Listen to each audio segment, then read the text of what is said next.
And welcome back to another edition of Maddie's Rap, the show where our focus is on the enhancement and improvement of mind, body, and spirit. I'm your host, the multiple award-winning author, Matt D. Talford, the award-winning author of 2 books, From Fear to Faith, A Survivor Story, and Stuck in an Elevator. Now, I've written more than that, but those are the 2 that garnered the most awards. And I'll tell you a little bit more about those books at the end of this video. But today, I want to dive right into the subject matter of daylight savings time. Okay, daylight savings time. So today is Tuesday, March the 15th, and it is about 10 minutes till 4 Eastern time, or 3:50 p.m. Eastern. All right, and we just had daylight savings time this past weekend. And for those of you that have been, well, it doesn't matter if you're a working adult or if you're a teenager in school or college age or whatever. You know that when they move that clock forward and take an hour away from you, it has an interesting effect on your body. And that's what we're going to be talking about today. But how are we going to do that? I'm going to illustrate how that works using the system of debits and credits, okay? And just a little bit more about me. I took a real estate class back in 2014. And one of the things that stood out in that class that you had to know for the test, of course, was understanding that in a real estate transaction, you typically have a seller and a buyer, okay? So depending on what's going on in that transaction, depending on what was promised or whatever, somebody's going to receive a credit and the other person on the other side of that deal is going to receive a debit, okay? A credit, for example, a credit to the seller is a debit to the buyer. A credit to the buyer is a debit to the seller. Credit is gain, debit is loss, all right? Now, gain and loss. Let's talk about gain and loss. And remember, all of this is to illustrate what's really happening when we move those clocks forward in the spring, okay? Now, if I've got $2 in my pocket and you come along and you say, hey man, you know what? It's hot out here. I could really use a bottle of water, and a bottle of water costs $1. Do you happen to have a buck that I can have or borrow or whatever? No, I'm not going to loan it to you. I'll just give it to you. I don't care. Just whatever. I don't want to have to tackle you and ask you back for ask my dollar. You know, hey man, where's that dollar? You know. But so if I've got $2 and I give you $1, guess what? You have been credited $1 and I've been debited $1. You gained $1. I lost $1. So anytime, let's use a house. You can build. Let's say you want to build a house. You just want to build a house, or someone gives you a house, okay? Hey, you know what? You got a house for free. Didn't cost you anything. But guess what?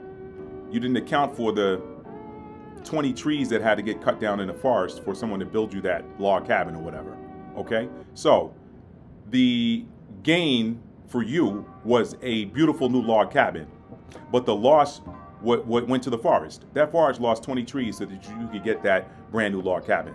That's how gain and loss works. You never get gain without something being lost by somebody or something else, okay? So now, debits, credits, and debits. A credit to the buyer is a debit to the seller and vice versa. So how does that apply to daylight savings time? Well, they say, hey guys, we're going to help you save some daylight. We're going to give you more daylight hours by moving those clocks forward 1 hour. Well, if you understand that to give something, you have to give up something, then you realize that the other half of that equation is not being spoken about, all right? So let's talk about what is gained and what is lost. First of all, I can't tell you anything that I feel like I'm gaining by the system giving us all an extra hour, right? So let's look at the history of daylight savings time. Let's jump into that history, okay? Now, if you go back to something called the Uniform Time Act of 1966, because that's when I think they started trying to play with daylight savings time as far back as 1918. All right, so over 100 years ago, somebody came up with this grandiose idea to tinker with the clocks twice a year. But it got federalized and standardized first in 1966. Now, within that act, the nuts and bolts of it was the clocks would advance forward 1 hour at 2 a.m. on the last Sunday of April and turn back an hour at 2 a.m. on the last Sunday in October. So now let's use a little bit of math, and I'm going to show you how this thing has changed.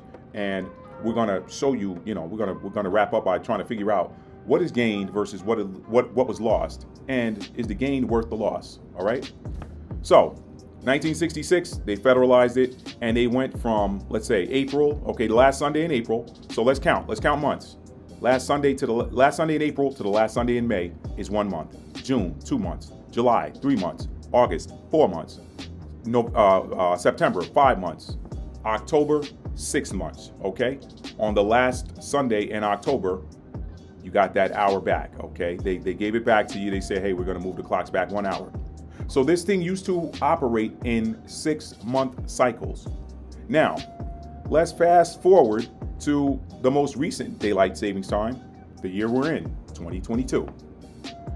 March 13th, 2 days ago, 2022, the clocks went forward 1 hour. When are they scheduled to go back an hour? All right, they're scheduled to go back on November the 6th of 2022. So let's do some math here. And roughly speaking, there's about a week difference in there, but we're just going to round it up and just say, hey, these are uniform months, okay? March to April is 1 month. To May is 2. June 3. July 4. August 5. September 6. October 7. November 8. Y'all see what happened? Do you see what has gradually happened flying underneath the radar? They added 2 more months to daylight savings time. Now, why is that a big deal, Matt? Well, let's go back to gain versus loss. Let's go back to credit versus debit. Now, you can use your favorite search engine and look up what I'm about to tell you, okay? There are a number of documented negative health effects with regards to losing that hour of sleep in the spring, okay? Look it up. Just look it up. Just Google or whatever your favorite search engine is. Number of health or negative health effects of daylight savings time. Just look that up, and you can read a number of articles by well-established physicians, doctors, people with PhDs, people who have more education than probably you and I watching this video, okay? And they will tell you that daylight savings time is bad for your health. Let's talk about what would happen if there were no clocks, all right? And I'll use my time in the military to break this down. Whenever we had a field problem in the military, back when I was in the military in the 1990s, a field problem is when they give you a certain scenario and say, hey, it's a training scenario. This is what's going on. One side is the opposing force. The one side is the good guys, the other side are the bad guys, blah, blah, blah. And they tell both sides that for whatever reason, just like in the real world today. And so you go out there and you go through these different exercises or whatever to train. Well, unless you're training on night ops, typically speaking, and it could be any number of things. You could just be going out to the field for a week to just do a firing range where you're firing whatever your vehicle is. It had whatever cannons you got on your vehicle or your rifles or whatever. Just whatever. It could be whatever, okay? Dinner or chow, as we called it in the military, was typically served right, maybe an hour before the sun went down. Maybe an hour, hour and a half before the sun went down. They were serving chow. You went through the chow line, you ate, and right at around the time the chow line's closing down and the cooks are packing everything up, cleaning everything up, and guard duties, guard rotations being established or whatever, you see the chem lights pop out, okay? So it's getting dark, and it always gets darker in the woods. Anybody who hikes or does anything out in nature knows this. It's always darker in the woods before it is out in the city, or wherever there's a clearing, it's always going to stay lighter than where there are trees. So you're in the woods, lights start going down, your body starts going down, you get to sleep, okay? When our bodies, let's just say it like this, our bodies were genetically, if you will, designed to have a circadian rhythm that is in sync with the sun. Sun comes up, you wake up. Sun starts going down, you start going down. That is what happens naturally, minus clocks and minus light bulbs, okay? Now, when you take away, you see where I'm going with this? When you take away an extra, well, you know what, let me just fast forward. Let me do this. Let's talk about this year, okay? Let's say if sun up is at roughly 7 a.m. let's say sunup is at 7 a.m. by the time that the clocks, and I'm just using hypothetical. I don't know what time sunup is right now. I guess I could look it up really quick. Let's see. What time is sun up tomorrow? Let's see. Okay, sunrise is at 6:42. All right, I'm going to say 7 o'clock just for argument's sake, okay? Now, let's say, for argument's sake, the sun comes up at 7 a.m. prior to daylight savings time, okay? If you move that clock forward an hour, now sunrise is at 8 a.m. You know what? But guess what? Guess what doesn't change? What does not change is the time that you have to be at work. So therefore, you are losing an hour of sleep. No stuff, Sherlock, right, Matthew? Okay. So what is the loss? I still need somebody to tell me what the benefit of that to me is today in 2022, where there's massive technology, lighting systems. I got light on me right now. What is the benefit of you moving the clocks forward 1 hour right now? Okay. Somebody explain that to me in the comments. Leave it in the comments because I don't know what it is. But I can tell you what the debit is. The debit is you've taken away an hour of sleep because now I have to get up. And let's say I got to be at work at 8 o'clock or 9 o'clock. Let's say 8 o'clock I got to be at work, and it only takes me 30 minutes to get to work, for example. And so I get up at 7, brush my teeth. I took a shower the night before, or whatever, and I grab an apple or an apple, a piece of fruit or something, and an orange, and on my way out the door, and I'm going to grab a cup of coffee at work or whatever. So I can leave the house at 7:25 and be in the parking lot at the job, let's say 7:45, 7:50, and I'm at my desk by 8 o'clock. Okay, just rough scenario. I mean, I'm not in corporate America anymore, but just wanted to give you that. Well, guess what? Now I am going to lose an extra hour of sleep because if I was getting up at 7 a.m. when the sun was getting up, or when sunrise was, now with sunrise now being at 8 a.m. and I have to 8 a.m. hypothetically, okay, and I still have to be at work by 8. That means I have to get up and I'm going to lose an hour of darkness. My body needs that extra. My body needs that hour of darkness. Darkness, sleeping in the complete dark has everything to do with your body's release of melatonin and you getting that deep sleep in which your body does its restorative work, okay? Your repair work. Your body does not do any repair work, any major repair work while you're awake. Other than you get a cut and it coagulates and stops you from bleeding or whatever. That's not what I'm talking about. I'm talking about that serious stuff. Like maybe you got something going on internally, or maybe you twisted an ankle or something playing sports, and your body's going to go to work on that once you go to sleep. You get off your feet, you're lying down. Your body's going to go to work on that serious stuff once you hit deep sleep. If you're losing an hour of deep sleep, guess what? You're losing an hour of repair work, of restoration. Now, on top of that, you're getting up before your body naturally wants to get up. So what are you going to do? You're going to feel a little more tired at work than you would have. Now you're drinking caffeine, which in my book, From Fear to Faith, The Survivor Story, I call sleep in a mug. Caffeine is sleep in a mug. It's not real sleep, okay? I call it sleep in a mug because that caffeine boost is going to make you stay awake a little bit longer, but once it wears off, you're going to feel a lot worse than if you had just gone to sleep. So now we know what we're losing. Now here's the kicker. Originally, it was 6 months. It's like, okay, you guys only have to deal with this for 6 months. Typically speaking, it probably is going to take 90 days or longer for your body to adjust to the change in time. Okay, it's going to take your body roughly 90 days. Some people it takes longer. Okay, and by the time you would get into that groove, then it was time for the daylight savings time to end, and you get that hour of sleep back, and then your body's feeling better. It's winter time. The days are going to be shorter, the nights longer. So you're getting that synchronicity, or that synchronization, that time sync of your circadian rhythms back in the winter. Well, now they have robbed us of an additional 2 months. So now you have 8 months of daylight savings time and 4 months of standard time. That's a problem. That is a problem. And then if you think about what's going on around the time that they end daylight savings time, it's holiday time. So you're spending up more time awake. You're watching holiday movies. You're going out and driving and spending time on the road or traveling to go see family. So your body's really still not resting.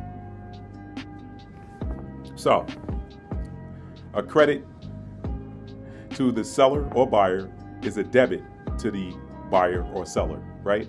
So if they are crediting you 1 hour of extra daylight, they're debiting you an extra hour of sleep. Now, you tell me which one is more important in today's society, in the days and times we're living in.